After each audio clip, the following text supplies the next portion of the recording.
নমস্কার বন্ধুরা, কেমন আছেন সবাই? পিয়ালি প্রেগন্যান্স ওয়ার্ল্ডে আপনাদের সবাইকে স্বাগত জানাই। তখন ঘড়িতে বাজছিল রাত 9:30।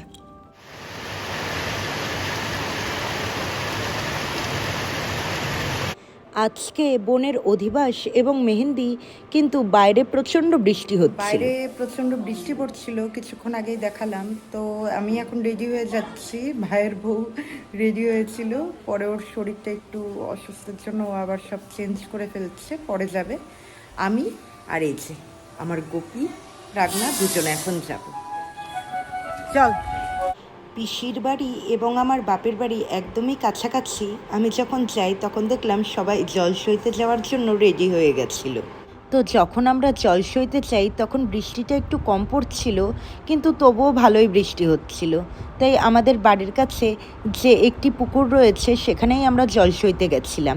আর অন্ধকারের জন্য সেভাবে কিছু ভিডিও করা হয়ে ওঠেনি তখন। আর আমরা যেভাবে পেরেছিলাম প্রত্যেকেই প্রায় ছাতা নিয়ে গিয়েছিলাম।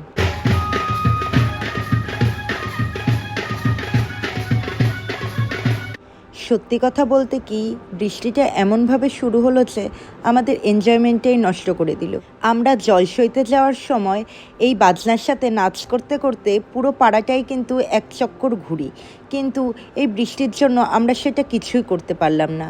আর ওদিকে বোনের মেহেন্দি অনুষ্ঠানও দেরি হয়ে যাচ্ছিল, কেননা বোনকে আমিই মেহেন্দিটা পরাবো। তাই আমরা জল নিয়ে এবং মন্দিরের যে নিয়মগুলো রয়েছে সেগুলো কমপ্লিট করে চলে গেলাম এখন বাড়ির দিকে।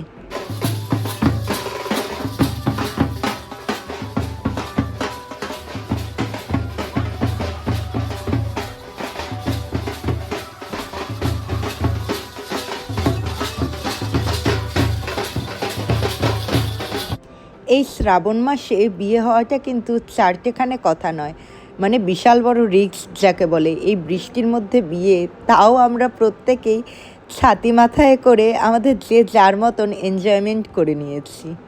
আর আমরা মানে উত্তরবঙ্গের মানুষদের কিন্তু এটাই হলো আনন্দের বিষয়, মানে আমরা এই বিয়েতে নাচানাচি করব না সেটা হতেই পারে না।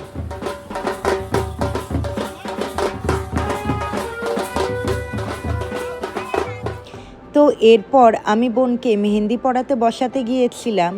ওই তখন রাত প্রায় 10টার মতন কি 10:45 মতন বাজছিল। ওকে মেহেন্দি কমপ্লিট করতে আমার প্রায় 3.25 ঘন্টার মতন সময় লেগেছিল। তো এরপর আমি যেই নেক্সট ব্লগটি দেব সেটি থাকবে ওর বিয়ের ব্লগ।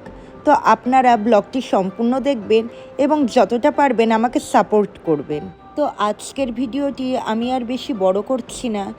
আপনারা পারলে আমার চ্যানেলটিকে সাবস্ক্রাইব করে একটু আমাকে সাপোর্ট করবেন। তো আমি ভিডিওটা আজকের মতন এখানেই শেষ করছি।